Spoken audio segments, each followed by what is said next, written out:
welcome everybody to this exciting premiere screening of our Build Ability documentary.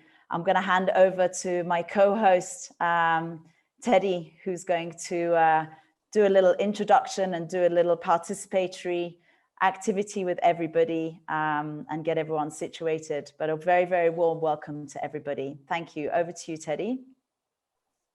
Thank you very much, Dan. Thank you. Good day, everyone. Welcome to the screening of the Build Ability documentary.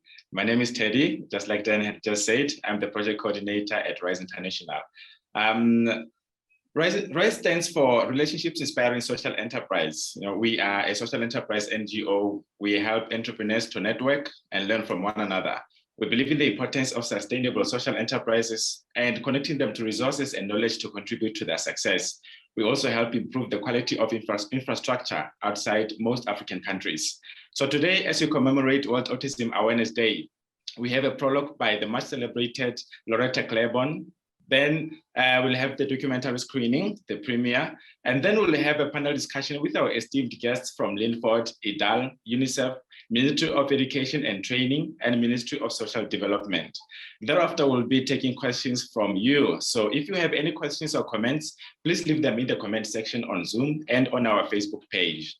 I'd like to welcome everyone who's tuning in on Zoom and Facebook Live. Before we begin, please let us know where you're watching from in the comment section on Zoom as well as on Facebook. So anywhere from around the world, just type in the comment section of, on Zoom and on Facebook where you are watching from. Please type it in there and let us know where you're watching from. Anywhere around the world, just type it in there.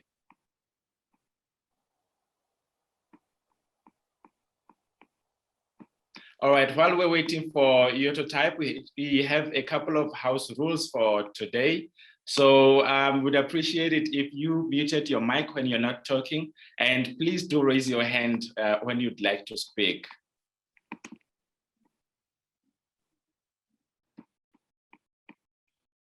I see a couple of comments in there already pouring in on Zoom. Thank you very much, Memotewa from Lesotho. Just type those comments in there in the comment section on Zoom and on Facebook and let us know where you're watching this, the premiere from today. We have Valentina from Portugal. Hi, Valentina.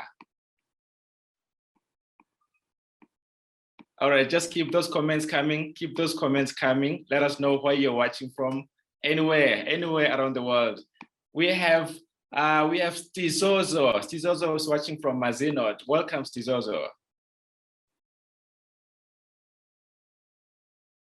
Go ahead and let us know where you're watching from. Just keep those comments coming. Just keep those comments coming. We have Tate Kasi from Maseru. Welcome, welcome. You're very much welcome to leave those comments as well on Facebook. We are on Facebook Live. That's RISE. Relationships Inspiring Social Enterprise, RISE on Facebook. Or we are also streaming live on other pages as well. So let us know where you're watching from.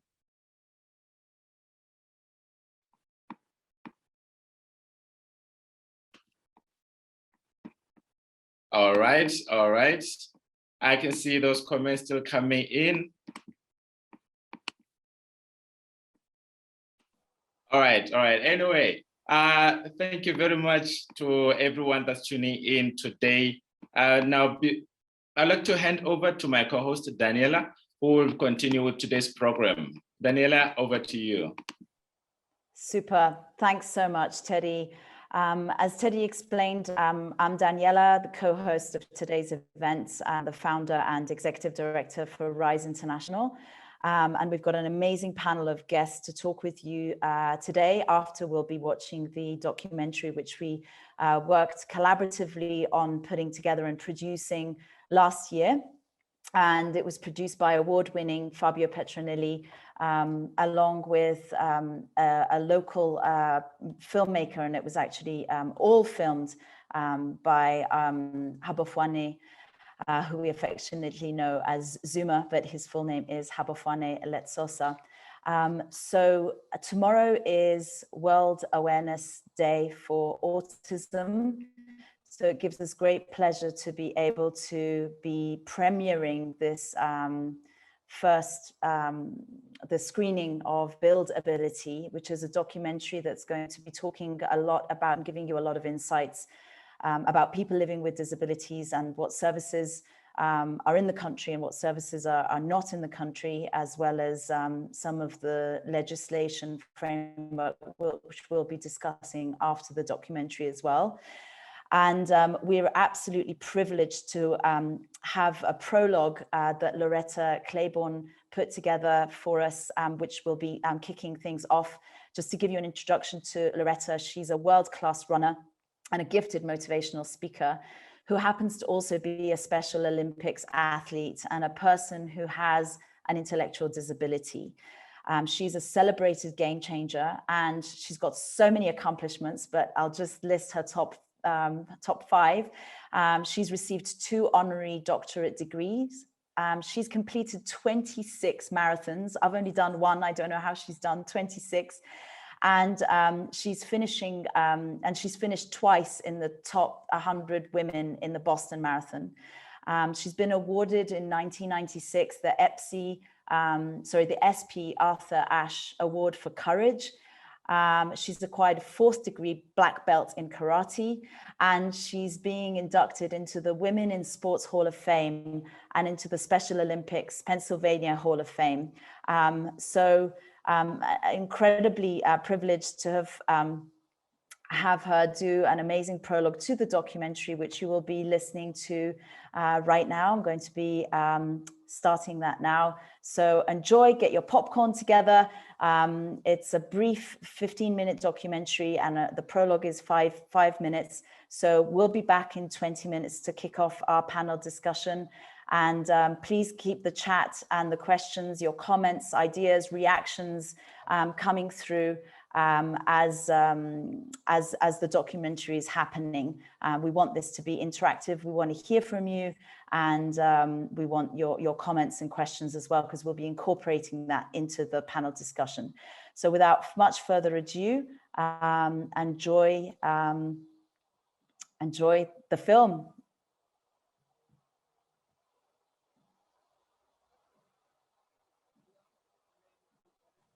Hello, my name is Loretta Claiborne, and I am the Chief Inspirational Officer for Special Olympics International. In Africa, there are over 300,000 athletes and 38 Special Olympics programs. A lot of people think that we just teach sport, but no, we teach about being unified, being together, playing together, working together. And we also are about inclusion, that if everyone is included, there wouldn't be no stigma. People look down at me. Most people like me were in institutions. Special Olympics came along, and who would thought that it would be here 52 years later, and also in Africa and around the world. As a child, I personally faced a lot of struggles due to my intellectual disability, meaning I couldn't learn as fast as other children. As I grew up, I also faced struggles, not only because of my disabilities, but being a woman and being an African American. But the most struggles I faced as an adult was this typical struggles of being independent. Like, for instance, I went to the bank and I tried to get a credit card and they didn't think I could handle it, but I proved them wrong.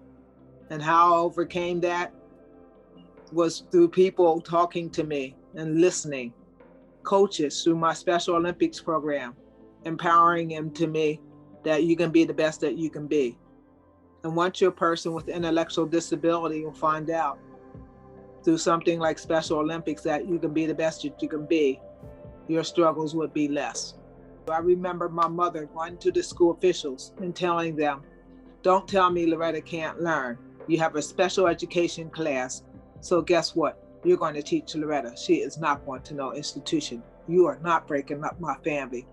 So if you're a parent, you have to be strong inside and strong in will for your child to be included in the community, and it has to start with you. My call to action to governments for people with intellectual disability and autism is to give the same rights to children and young adults and adults as you would anyone else. Because in the end, we can contribute, we can work if we're given the chance to have the training. We can go to school if we have the instructors and have the extra help. We can live on our own if we have the right supports. And we should have the same freedoms as every other child in the community. Freedom should be for everyone, not just for some. I watched the documentary and I thought it was awesome because it also worked with young people who had went to school, who had graduated, who had got their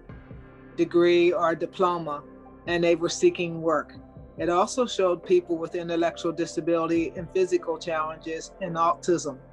Wouldn't it be nice if they showed the people with intellectual disability and developmental other disabilities and autism that they can do the same as the children who went to school and earned their diploma?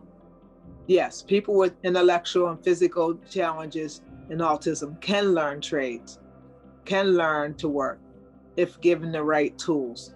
That means teachers and instruction. What you're doing in Lesotho is awesome. Yes, we didn't get where we had gotten in our country so quick. It's 60 some years. And I remember everyone like me was in the institution just about. Was that for a few people? And today there's very few people. And people with intellectual disability and autism and other disabilities can be a part of the community. And the documentary showed that if given the right schooling, I saw the building there, which is going to be dedicated for people with intellectual and developmental disabilities and autism. You're starting good. And I think not long from now that children and people with intellectual and developmental disabilities and autism would have the same opportunities as everyone else. Keep fighting.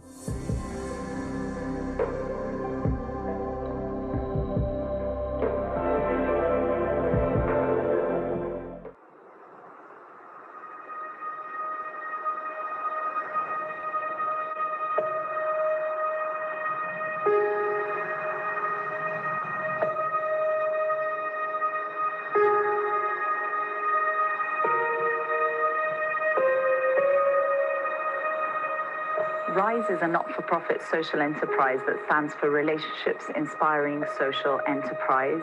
It was founded at the end of 2017, and we started piloting in a country called Lesotho, which is a landlocked country inside of South Africa. The focus of our work at RISE is to address youth unemployment, and we do that by partnering with communities that need infrastructure development that are going to have a high social impact on the community, and also that has an element of social enterprise.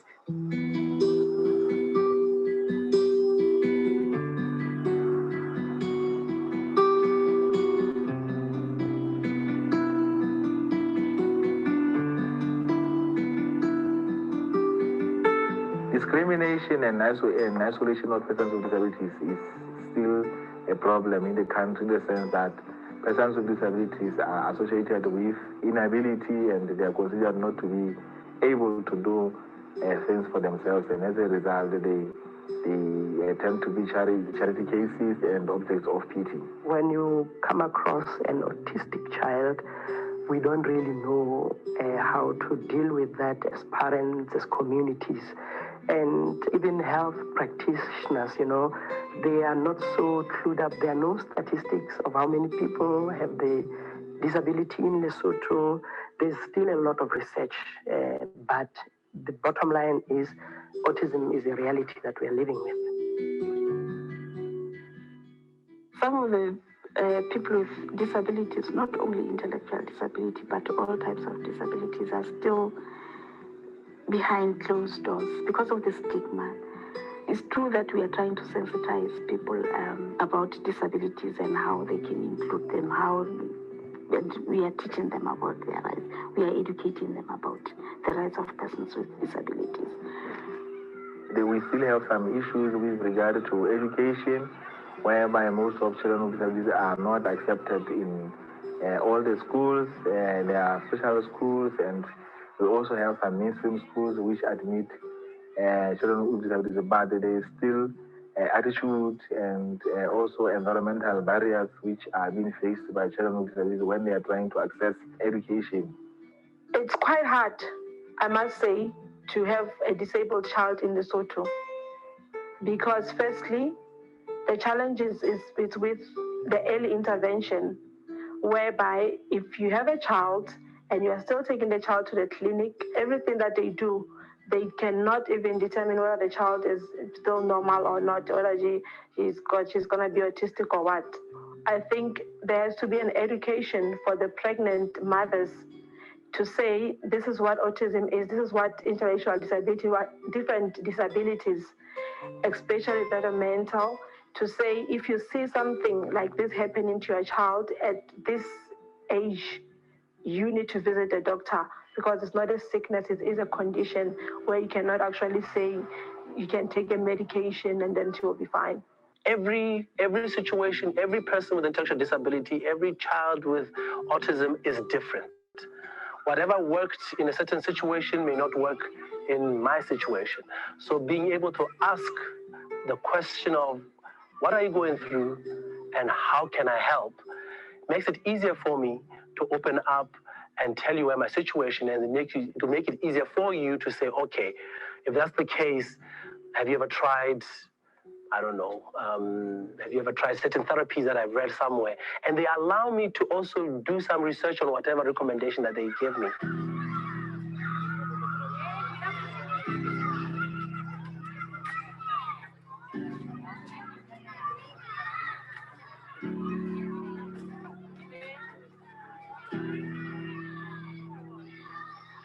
Actually, persons with disabilities face a number of barriers in terms of access to services. Number one, persons with disabilities, like I said before, they are not protected by law. So most of their rights are not well protected, like they cannot claim them if maybe they are violated. People with disabilities in general face many challenges when it comes to protection.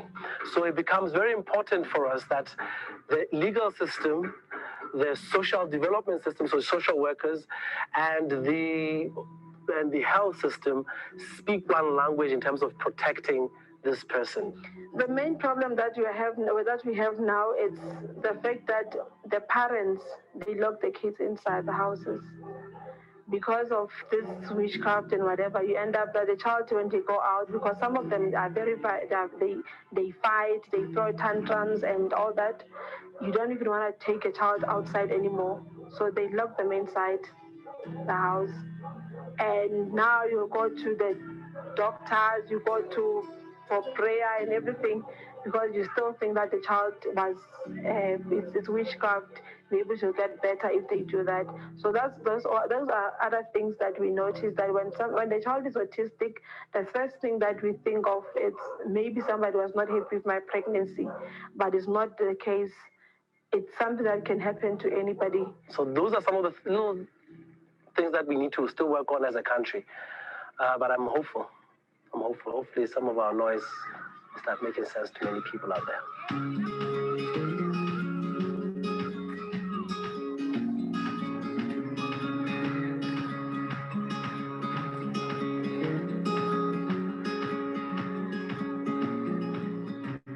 For this year's In Loco program, we were really excited to partner with a parent-led association called IDAL, as well as Standard Lesotho Bank, who is a key player in the entrepreneurship development field in Lesotho, to help design and build the country's first Center for Intellectual Disabilities and Autism.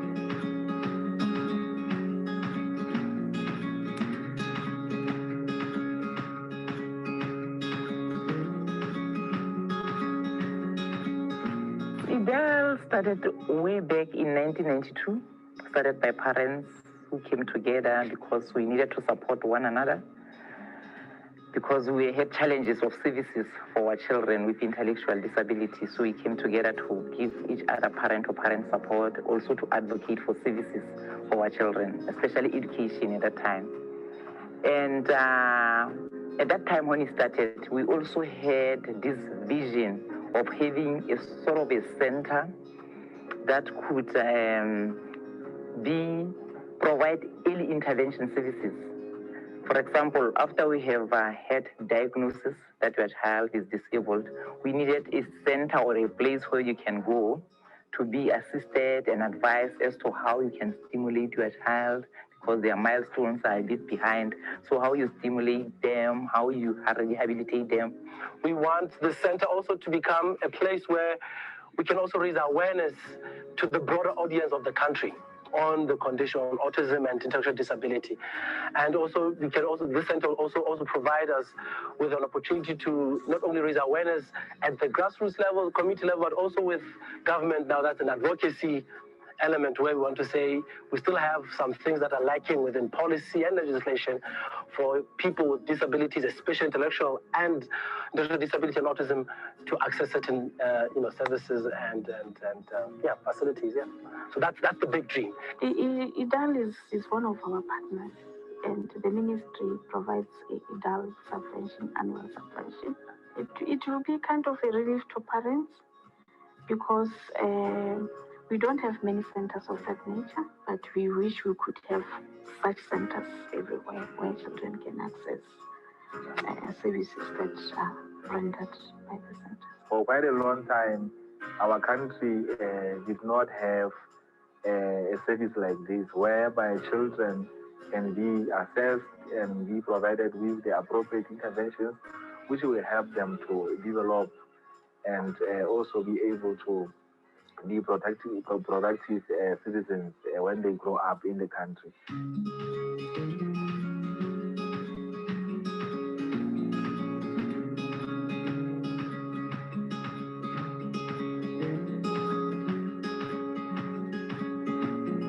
So we take on cohorts of unemployed graduates from the built environment. So by matchmaking that needs that communities have and the skills and talent that young unemployed undergraduates have, we're offering the opportunity for the fellows to get much needed hands-on work experience and build their portfolio, and the communities get the infrastructure development that our fellows design and build under supervision of international and local professionals and mentorship. IDAL has this land outside Mazero. It's an agricultural land. So by the new law, it was impossible to build a permanent building. So we decided to build a building in timber related to agriculture that somehow can also be, technically dismantling in the future. It was a challenge because there's not many building in timber, in construction with woods in the country. But we thought that was the best material to fit the area. Out of that now comes in RISE with the in-local project, where now we are talking, bringing in young men and women who are trained architects or artisans, now doing the project, bringing it to life. That approach had an entrepreneurial, undertones to it, which very much resonate with what we stand for as Standard today.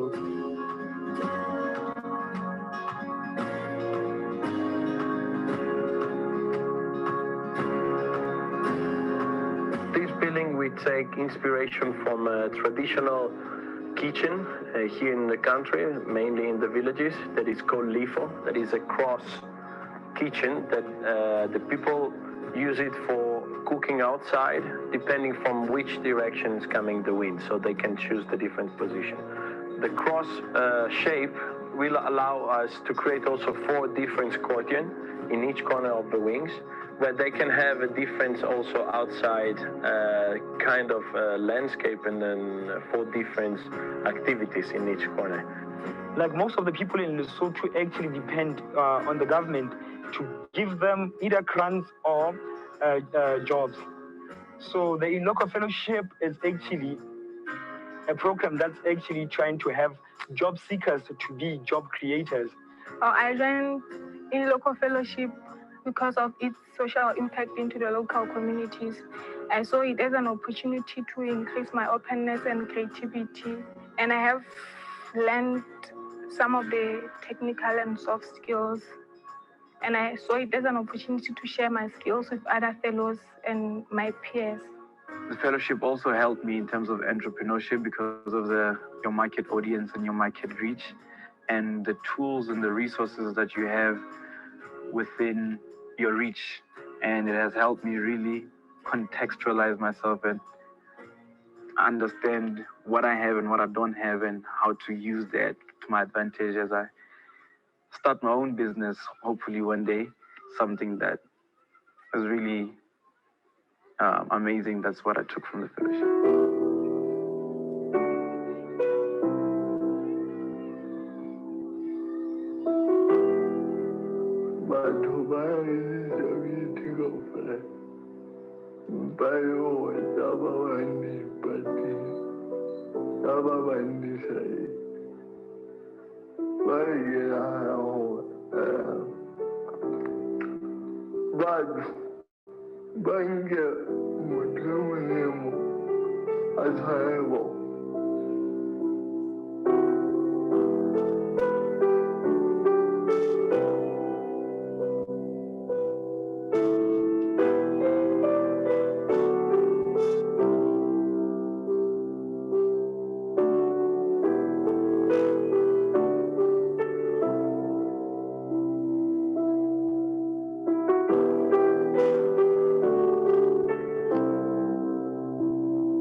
Okay, so hope you enjoyed the documentary, everybody, and it's now time to hear your reactions and get your questions and speak to our amazing panelists. So I would ask our panelists to please turn your cameras on, and I will start by introducing everybody one at a time.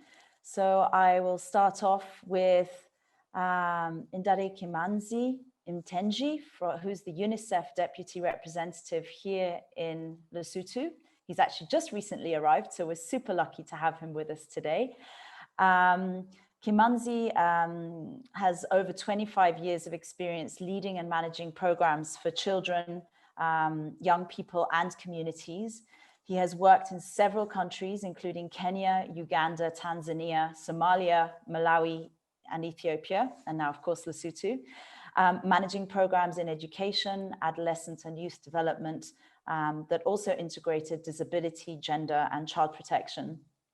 He was previously the Chief of Education in Ethiopia Country Office, and Kimanzi champions efforts to strengthen systems and policies that facilitate children and adolescents' development, including participation, leadership, and institutional development. So we're super happy and lucky to have you not only on today's panel, but also to have you in country. Welcome, Kimanzi. How are you? Thank you very much. I'm fine, thank you. Fantastic. And secondly, I would like to, we have two representatives from the Lesotho government. The first is Ndade Stephen Tolwane. Stephen is the community-based rehabilitation manager with the Ministry of Social Development, and he's worked in the ministry since 2014. And Stephen is a leader in sport and organizations of the disabled in his community. Welcome, Stephen. Hello, Daniela. Thank you very much for introducing me. Thank you. Thank you for being with us. And then we also have Ame Mapabalo Setlaba from the Ministry of Education and Training. She's the social education manager there. And she was a teacher for 9 years before joining the ministry in 2006 as the assistant inspector as a hearing impairment in the specialist education unit. And she's now currently the manager of that same unit. So Mapabalo, welcome. I know we're not able to see you, unfortunately, because your camera is not working, but welcome. Hi, everyone. Thank you for having me. Thank you. Thank you so much. And then moving over to the not-for-profit sector and an amazing advocacy organization called Lanford, who you saw in the documentary. We have Ndade Sefuti Nkasi, who's the executive director for Lanford, which is the Lesotho National Federation of Organizations of the Disabled, where he's been in that position since 2014. Sefuti is a disability rights lawyer, and he represents persons with disabilities in Lesotho and actively participating in the ongoing disability rights advocacy and policy making on various platforms, which are too many to mention, but including one of them, he's currently drafting of the Persons with Disability Equity Bill, which is domesticating the UN Convention on the Rights of Persons with Disability in Lesotho, and also mainstreaming programs such as Inclusive Education Program, which we'll be talking about later, Employment for Youth with Disabilities Program, Access to Justice for Persons with Disabilities, which actually already resulted in the invalidation of laws discriminating against persons with disabilities. So an incredible advocate and policy maker and influencer. Welcome, Ndade Sefuti. Thank you very much for having me, Daniela. Thank you for being with us. And just so that participants know, unfortunately, Ndade Sefuti's screen is half black. So he's strategically positioned himself in the screen where we can see him. So apologies about that. We have to live with these technical challenges. And last but not least, we have Nyolohelo Pekeche, who's the treasurer for IDAL. As you heard in the documentary, IDAL stands for Intellectual Disabilities and Autism Lesotho, which is a parent-led association, who is our client for the production of the design and build of the project. And Nyolohelo is a gender and disability activist who believes in change and the betterment of intellectually disabled and autistic persons. So welcome, Nyolohelo. Okay, thank you, Daniela. Hi, everyone. Thank you so much. Pleasure. Thank you so much for being with us.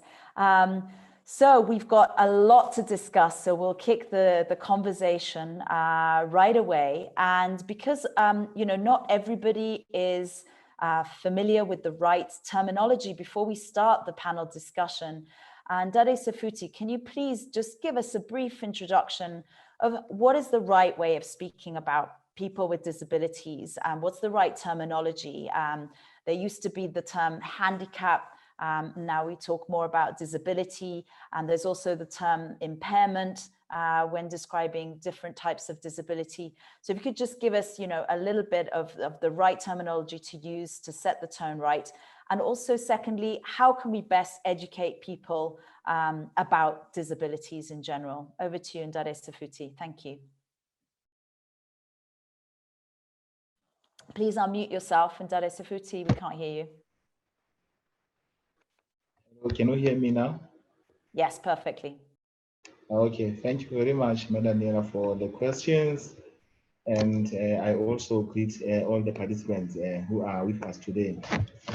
Yes, just to respond to a question, maybe it is important for us to know that persons with disabilities historically have been excluded from the mainstream society due to attitudinal barriers and environmental barriers which they faced. They were not actually allowed to participate in community activities because they were believed not to be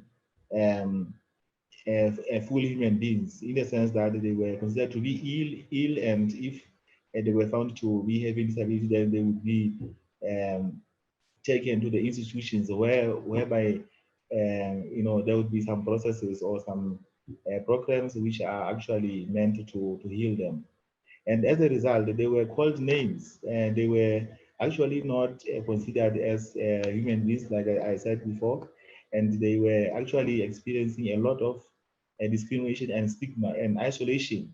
And as a result, people didn't actually understand them very well, and they didn't believe that they could also live in the communities. So with the advent of the UN Convention on the Rights of Persons with Disabilities, a lot has changed because the convention actually provides for the human rights of people with disabilities and requires all the states who are the member states to this convention to consider persons with disabilities as equal human beings who should also be provided with the services that they require. And the convention further changes the way in which we used to understand disability. For a long time, disability was understood to be unable to do something, and actually there was no difference between disability and impairment. But with the advent of the convention, we have learned that actually disability is not within a person, as we have been told before, but disability is an external social factor which may hinder persons with disabilities from participating in the community, meaning that disabilities are actually caused by the attitudes, by the negative attitudes and thoughts which we may have against persons with disabilities, and the environmental barriers, which may include the systems, the programs, and the services which persons with disabilities find it hard to access because they are not made in such a way that persons with disability can access. So impairment actually is nothing but the body condition of a person with disability. It's just the matter of losing or having limitations in either sensory, physical, mental, or intellectual functions of a person.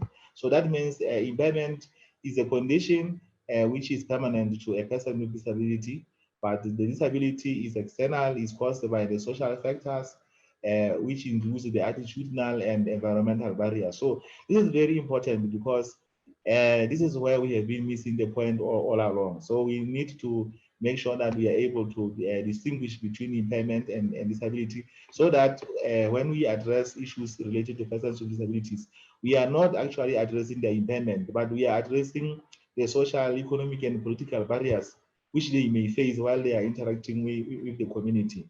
So disability is evolving, as you may see. It is no longer defined as it used to be, and we need to accept that now persons with disability are the subjects of human rights. They are no longer considered as the objects of pity and charity cases. So the best way actually of dealing with disability nowadays, with the advent of the UN Convention on the Rights of Persons with Disability and the recent enactment of the Lesotho Persons with Disabilities Equity Bill, is actually to sensitize people about the disability the difference between impairment and disability, and the interventions which must be undertaken in order to address the barriers which are facing persons with disabilities. We need to understand that we are dealing with human beings. A person with disability is a human being, just like any other person, and he or she should be given the dignity that he or she requires.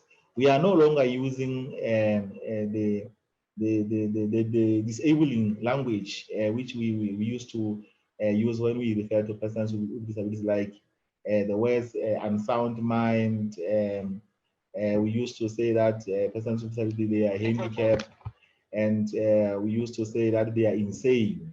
So all those words are no longer being used because they are dehumanizing, and they're actually not considering persons with disabilities as equal human beings, just like any other person. So we must understand that we should deal away with those words which are not promoting the human rights of people with disabilities, but we should rather accept the new terminology such as referring to them as persons with disabilities. And in this instance, we are considering a person first, that this is a person before he or she can have disability, but he or she is a person and she must be treated on equal basis with others. Like they should be given their human rights, they should be protected just like the human rights of other people. So there should be a lot of sensitization about the human rights of people with disabilities in the communities, to our development partners, to the government, to every stakeholder that is involved in the work, in the development work, so that while they are implementing their programs, they are able to include persons with disabilities through their projects in a manner that is quite dignified. Absolutely, thank you. And we'll definitely be talking about that later on in the conversation about what institutions and other organizations need to do to address that. Thank you so much for that comprehensive answer. Nyola, hello. We heard a bit about what autism is in the documentary, and since tomorrow is World Awareness Day for autism, you know, and it's something that we're hearing about more and more in the world. And you know, the numbers are going up. Can you explain how does autism manifest itself, and what is the situation of children living with autism, particularly here in Lesotho?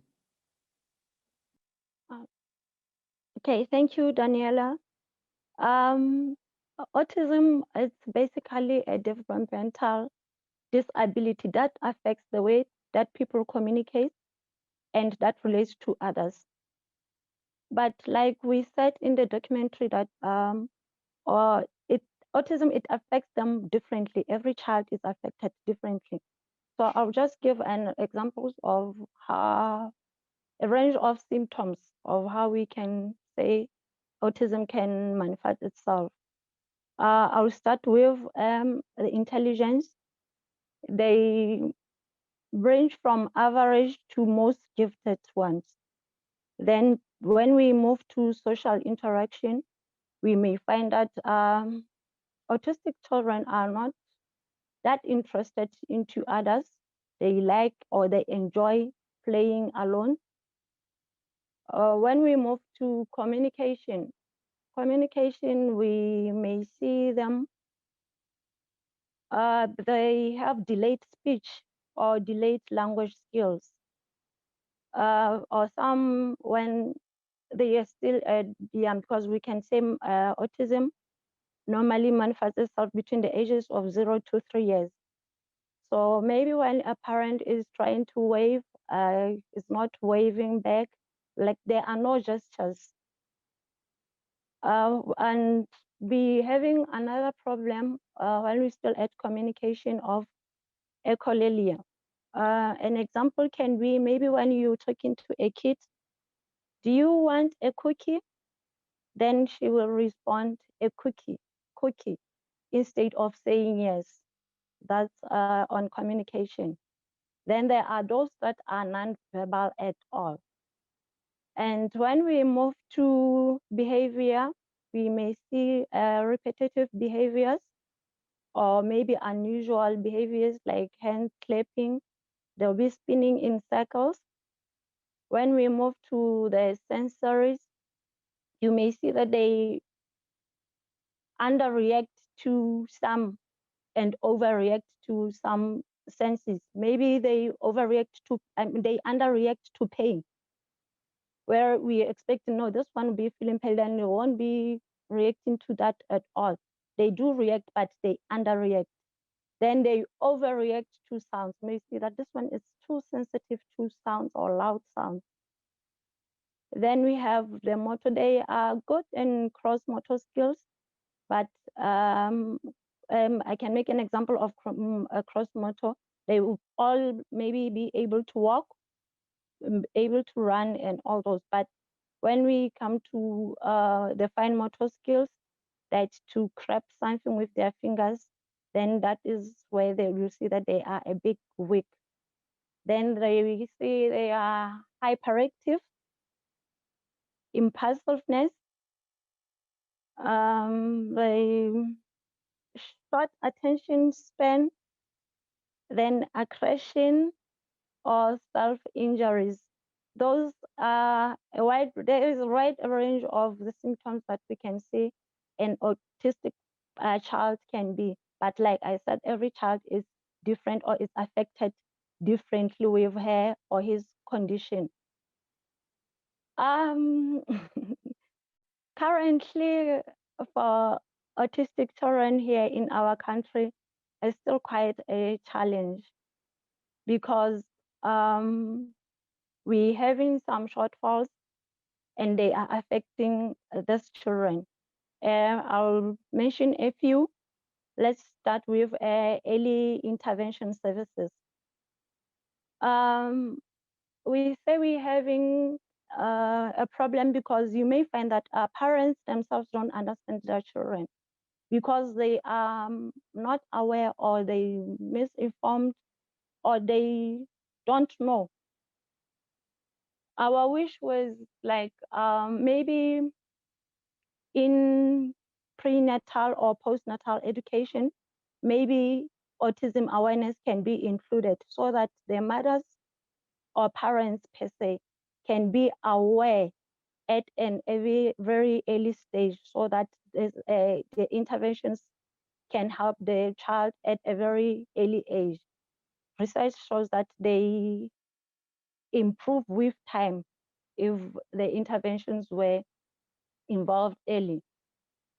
The other challenge that we have is on special education services currently.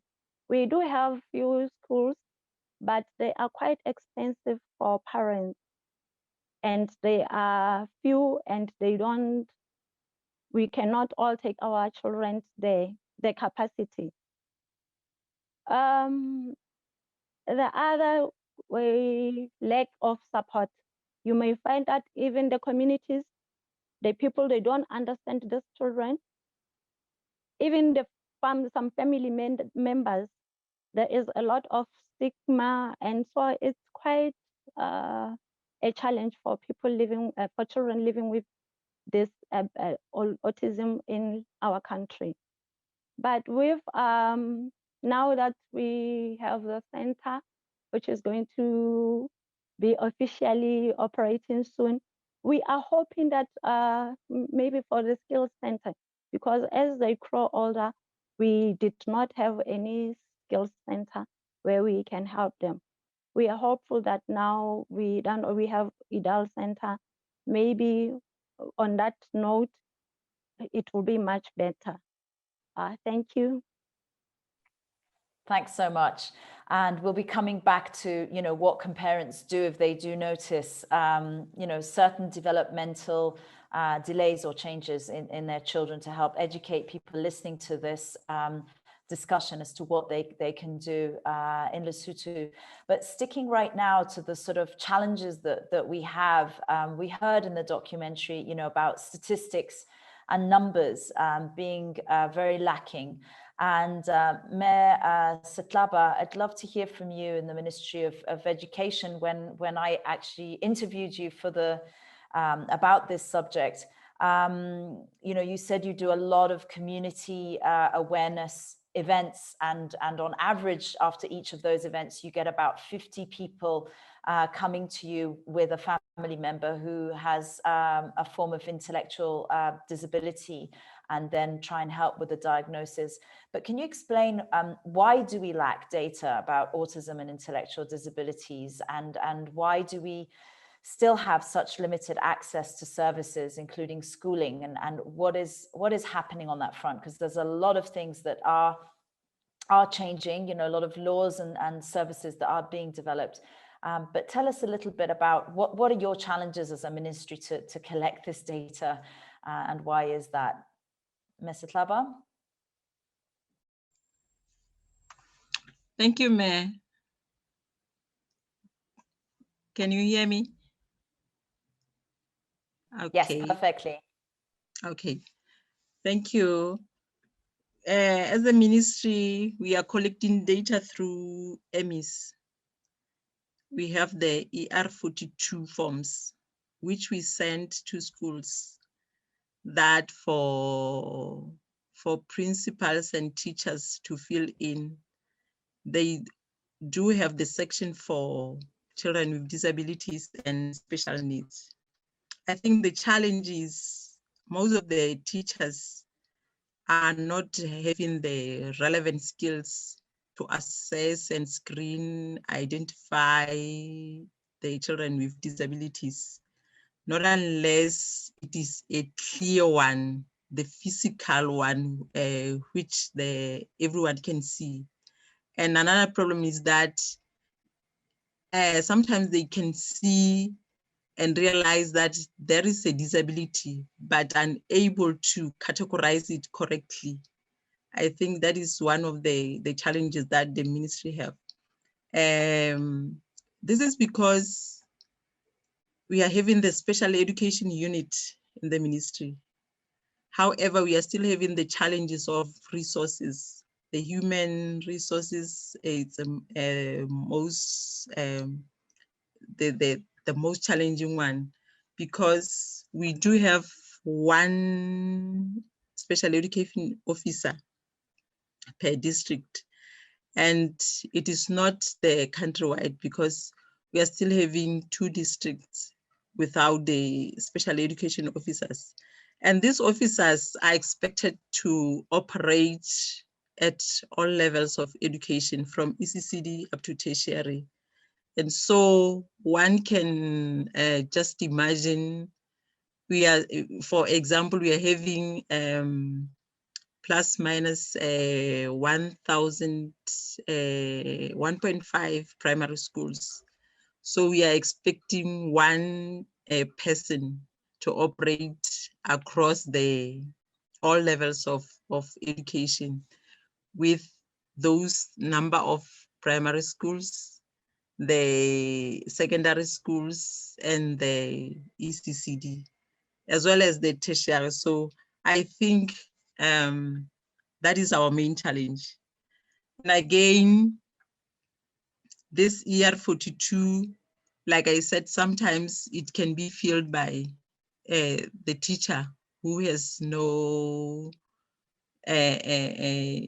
anything, the knowledge of disability, or because as they are from the teacher training institutions, some of them have learned a little bit of introduction to disability, introduction to special education, but when they are placed at schools, they cannot practically practice what is relevant to intervene or to address the needs for the learners with special needs. So again, I think our problem here in Lesotho is the lack of research, because even in the national census, I don't think we have the clear numbers of how many people or how many children with disabilities and what kind of disabilities do we have. So I think if we can have a contextual research that will help us with data and to have some kind of interventions that can be implemented for children with autism. With the shortage of services, I have just mentioned the human resource. And another thing is that the manual has talked about the special schools. The special schools were established, I think most of them are from the church-owned. We don't have the government one. And I think it emanates from the statistics. And culturally, I think that our culture contributes because most of the people did not come out to show that they have the certain kind of children who need a certain particular the help, or who is not the same as other children. So I think that culturally, some people divine that as a case, you did not perform the cultural things that you should have. So most of the people did not feel comfortable to come out that they have children with disabilities. So I think because of that, we do have few special schools, because lately is then that the people are coming out, and is then that we can see that the institutions that we have for learners with special needs are lacking. But however, in 1990, the Ministry of Education introduced this integration, meaning these children should be integrated in the mainstreams. Though we did have some problems of resources in the mainstream, because by that time, there was no proper preparations to allow those children to be taught in the mainstream together with others. The teachers were not equipped, were not trained, and there were no teaching and learning materials for them.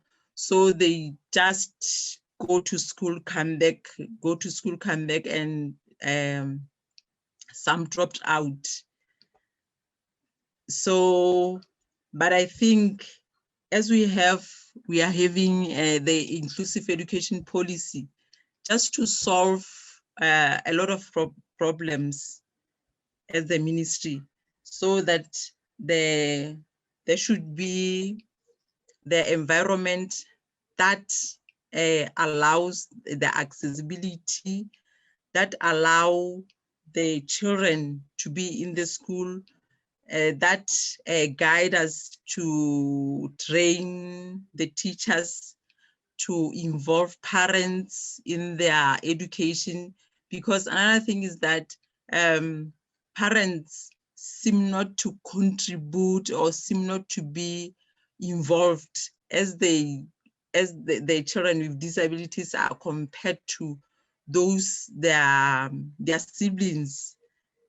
It's like the parents will choose to give more priority to those with disabilities, as they don't have, or they are not aware that even these ones, they have ability to do some things, some of the things, but they cannot be compared to their sisters and their brothers. So yes. I think the policy the policy will help us to overcome these challenges. Okay. Thank you. Thank you so much. And yes, indeed, you know, like also Loretta said in her prologue, things didn't happen overnight in other countries as well. These things take time, but we have had some good news in Lesotho a couple of weeks ago that the Persons with Disability Act was published by the Lesotho government on March 12th. So that's something definitely to celebrate. But Indari Stephen from the Ministry of Social Development, can you let us give us a bit of a picture talking about the policies and the framework that we have here in Lesotho around education as well, and in general, what is there in place currently and what is still missing? How far do we have to go? Stephen? Thank you very much, Daniela. I'll be talking. Stephen, if you can turn your video on, that would be great so we could see you. Thank you. Is it on now? It's on, okay. Thank you. From the Ministry of Social Development, we are guided by a number of policies that are very imperative to the livelihoods and the future of persons with disabilities. I may first of all start with the Convention on the Rights of Persons with Disabilities, which the government of Lesotho ratified in 2008. The convention, from our perspective, strives to promote, protect, and ensure the full and equal rights and enjoyment of all human rights in fundamental freedoms by all persons with disabilities, and to promote, respect their inherent dignity. So you can understand that the Ministry of Social Development takes the issue of human rights seriously, and it is what makes us work closely with persons with disabilities, because we are very aware of their human rights. So I may point to another policy which is also very important, the National Rehabilitation and Disability Policy. It is also one policy document that helps us to properly follow the needs and aspirations of persons with disabilities. So it is also very important for us and our operations. Another one is the National Disability Mainstreaming Plan, which was reviewed recently. Now it is the Disability Mainstreaming Plan 2021 to 2025. This policy or this document, this plan, helps us to actually react or provide the human rights of persons with disabilities in all aspects of life, be it in sports, be it in employment, be it in justice. You know, it's just an array of issues that are cited in the disability mainstreaming plan. One most important thing that we are working on regarding the disability mainstreaming plan is the identification of the focal points or the focal persons placed in various government ministries and private sector, because we believe that when we work closely with those people, issues of disability will be fully addressed in the ministries, because often people, you know, just look at social development as being able to answer everything that comes that affects a person with disability. Whereas this Ministry of Social Development is only coordinating the issues of disability. But the disability issues are cross-cutting to ministries and various organizations. So it is very important that we emphasize the issue of identification of focal persons, because they will be able to advocate for their disability rights and needs in their ministries, and probably budgets will be provided towards such activities. Another one which is very important is the Disability Equity Act or Equity Law, which has just been promulgated by the Parliament of Lesotho. We are very grateful because it has been long awaited law, which actually safeguards the rights of persons with disabilities. This means that now the government is obliged to comply to the needs and aspirations of persons with disabilities, because if we don't do that, they will take us to court and we will have to answer so many questions in the court of law. So I think this is a breakthrough regarding persons with disabilities and their livelihoods in Lesotho. Another important thing that we are doing regarding persons with disabilities is that we have drawn up a memorandum of understanding with persons with disabilities, the organizations and institutions providing care for persons, for children with disabilities.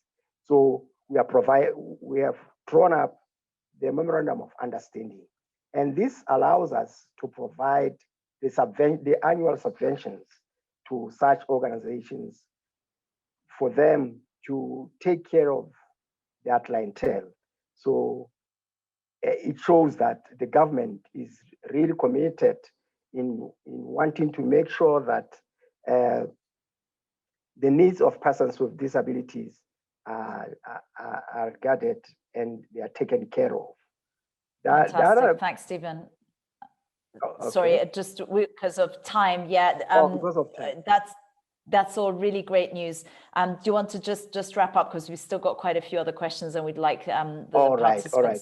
All I can say is that the Ministry of Social Development is really inundated with making sure that every person, regardless of the type of disability, they are all catered for in the Ministry of Social Development. Thank you.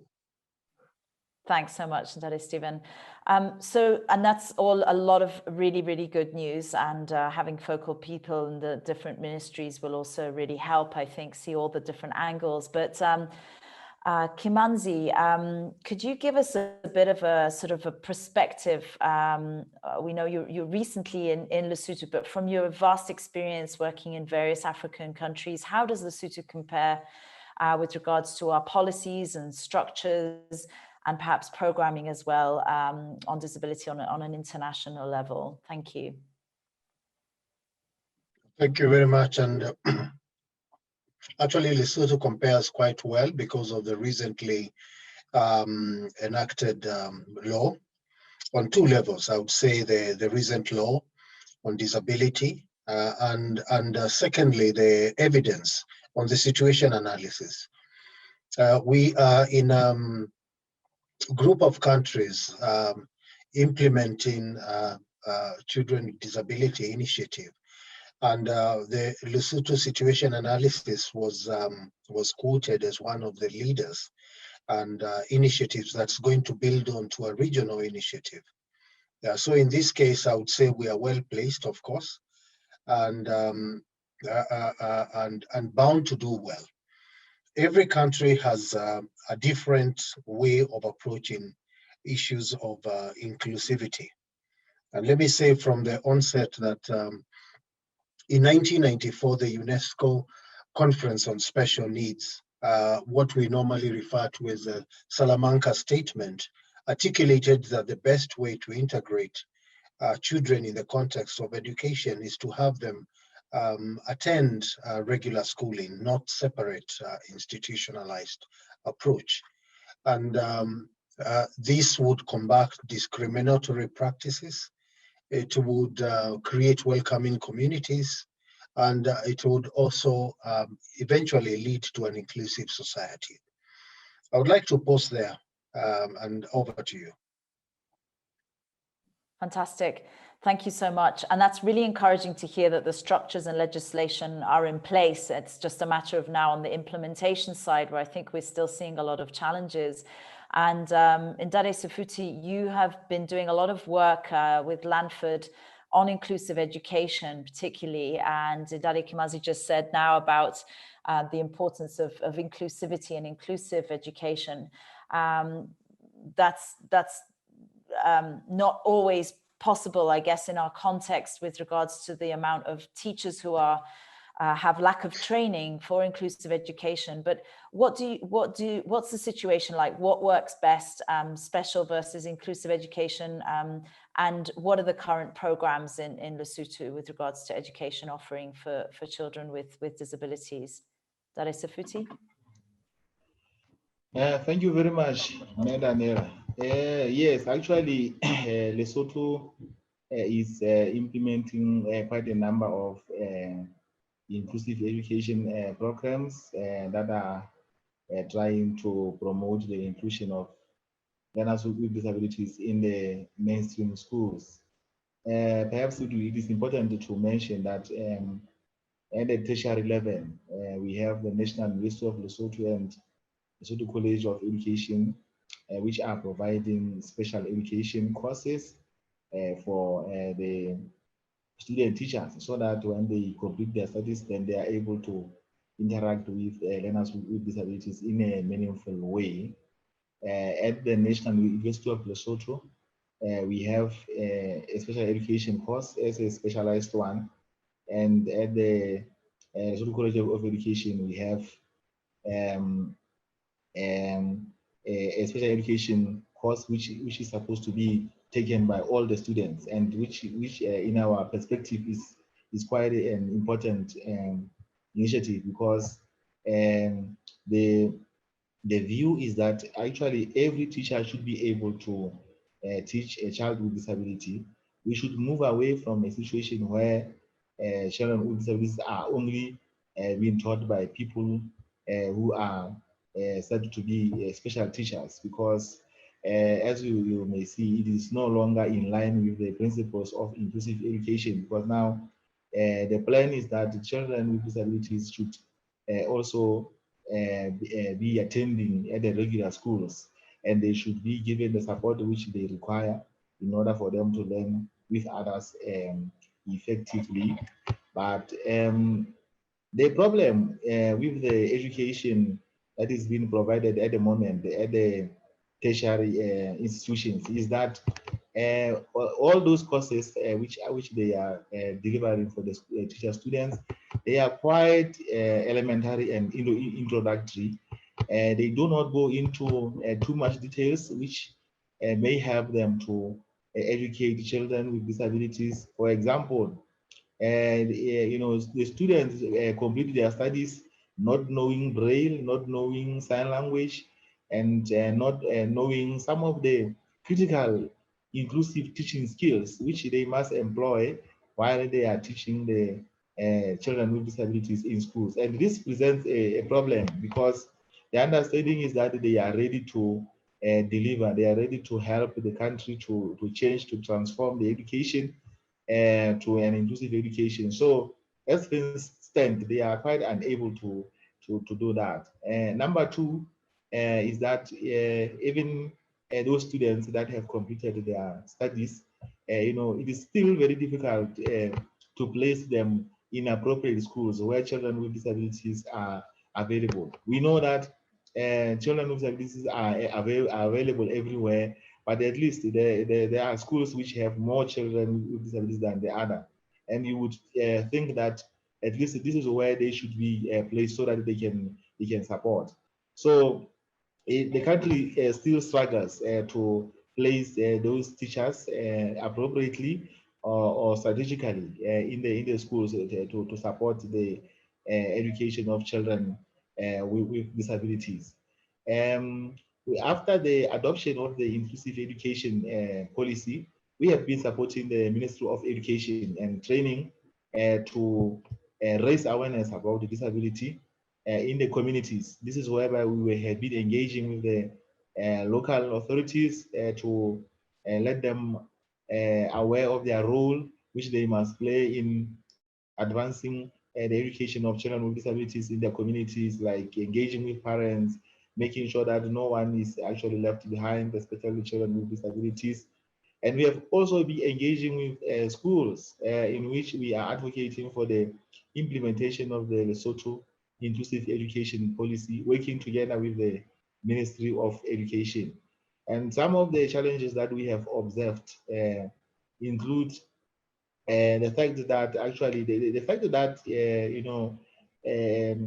inclusive education courses are not yet available at our higher education institutions, it still presents a problem, because when we are introducing the concept of inclusive education to the teachers, you may find that they find it very hard to understand, and also to to make sure that they are able to remove the attitudinal and environmental barriers which are existing in our schools. So most of our schools at the moment still have a lot of teachers with no knowledge at all in terms of how they can include children with disabilities in the classroom situation. And actually there is not that much support from the Ministry of Education in terms of helping these schools to understand this, because as you may have heard from the presentation from the ministry, they have said that they are they lag in numbers, and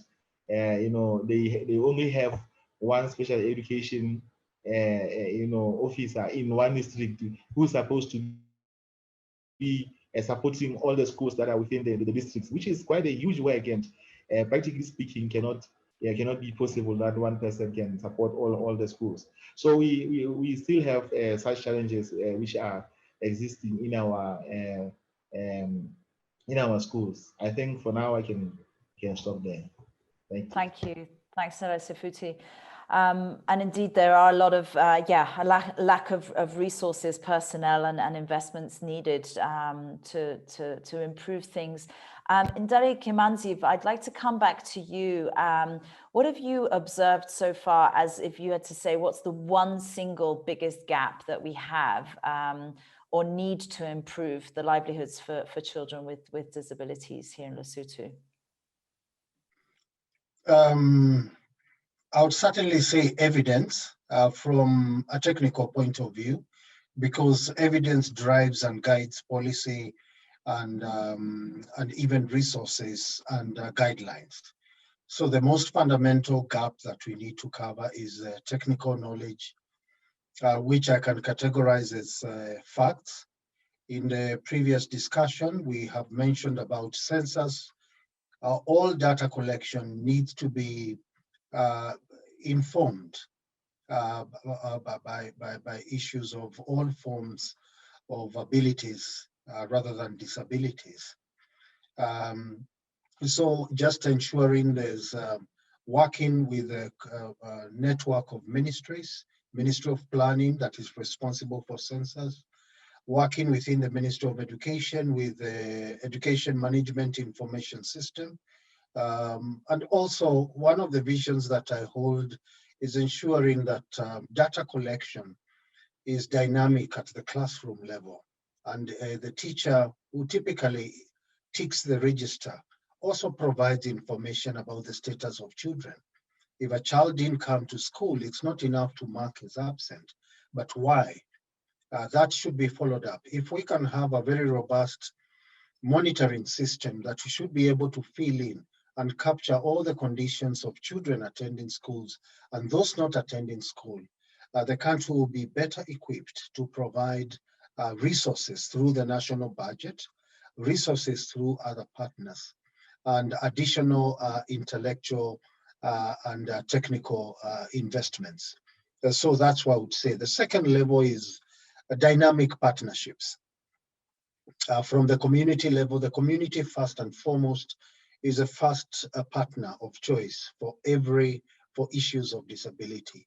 reducing stigma, increasing awareness, extending community information, ensuring the cultural issues that have been alluded to are tackled at the community level.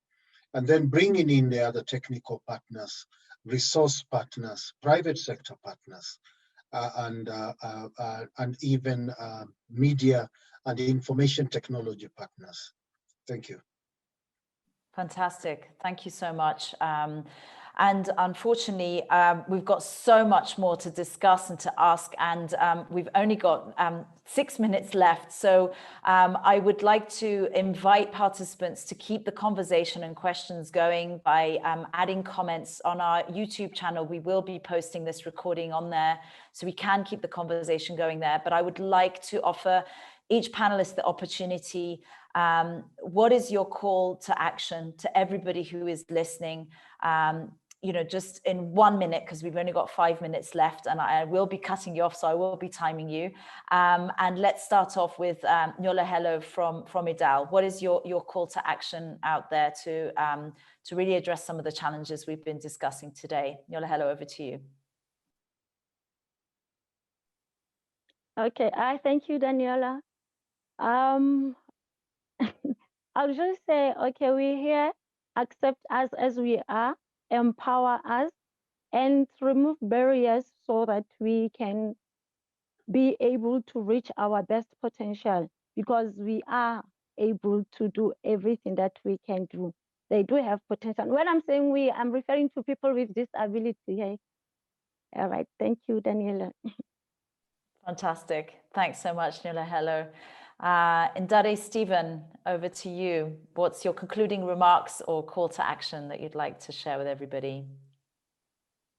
Thank you very much. I would say that the government of Lesotho has to show commitment to the needs of persons with disabilities, because it is the one responsible for for the future of every person. Like Ndade Kimanzi indicated, I think cooperation and networking is vital for us to be able to network with our colleagues abroad and even locally, so that the needs of persons with disabilities are put high on the agenda. Thank you. Thank you, Ndade Stephen. Mesetlaba, concluding remarks or call to action that you'd like to share with everyone. Okay, Mayor, I would like to say to everyone that we should collaborate so that we can overcome the challenges that Lesotho is having now, like the ministries, the community, the NGOs, the development partners. We should also collaborate just to overcome this. And as well that we should also try to introduce the system of screening and assessment that will help us to have the data and to put in the proper interventions. Thank you. Thanks so much, Mr. Tlaba. And Ndade Sofuti, over to you. Oh, thank you very much, Mayor. I think as a matter of priority, we should be able to implement the inclusive education policy effectively.